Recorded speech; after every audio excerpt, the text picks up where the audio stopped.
구한말 군산의 민간 무역은 설해장터를 중심으로 이루어졌죠. 금강을 통해서 그리고 망경강을 통해서 여기 이렇게 민간 무역이 이루어지다가 20년대에 깨부선창을 조성하면서 경포의 그 어떤 민간 무역 포구의 기능을 깨부선창으로 대부분 넘겨주게 됩니다.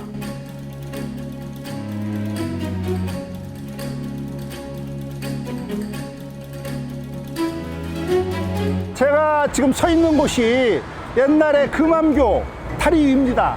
일제강점기에는 깨부선창, 이분에 이제 군산 신탄 주식회사에서 운영하는 신탄 시장이 있었는데 조선 사람들은 여기를 장작거리라고 했단 말이에요. 지금부터 100여 년 지도를 보면 이 다리 옆에 은행나무가 두 그루 이렇게 나란히 서 있지 않습니까?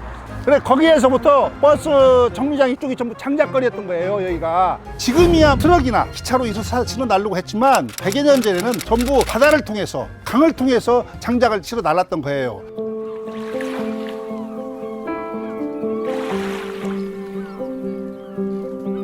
지금 사람들은 장작을 잘 모르는데 아무리 쌀이 있어도 장작이 없으면 밥을 못 먹었기 때문에 옛날 그 안악들이 가정주부들이 쌀과 함께 김장 때는 꼭 장작을 집에다가 구비했던 거예요. 오죽하면은 장작이 쌓여 있는 것을 보면서 그 집이 얼마나 잘 살았는가 이것을 가늠할 수 있는 그런 바로미터가 되기도 했죠. 장작이. 깨부선창은 조금 때나 이렇게 두면은 배들이 수백씩씩 몰려들었잖아요. 뱃사람들이 선원들이 전부 배에서 밥을 해 먹었기 때문에 그 밥을 해 먹으려면은 장작이 필수였던 것이죠. 지금처럼 뭐 기름이라든가 연탄이 있는 것도 아니고 그 당시에는 1.5톤짜리, 2톤짜리 그 조그마한 그 조각배 이런 조금 배에서도 전부 밥을 해 먹었기 때문에 장작이 굉장히 필수였던 거예요. 그런 것을 보면 깨부선창의 장작거리가 왜 여기에 서야 됐는지 이런 것을 미루어 짐작할 수가 있습니다.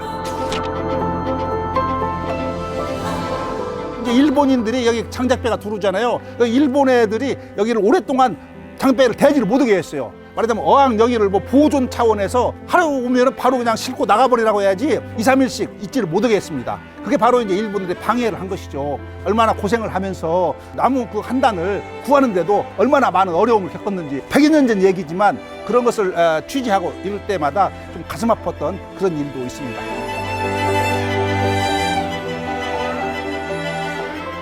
화장이 이제 밥에 먹는 사람을 화장이라고 그랬는데 거기에서 고깃배 그 화장들이 밥을 하는 해거름 저녁이 되면은 그 수백 척이 밥을 할 때 거기에서 모락모락 피어오르는 그 파란 연기가 깨부선창의 하나의 장관을 이루기도 했죠. 그런 것을 지금도 기억하는 분들이 계십니다.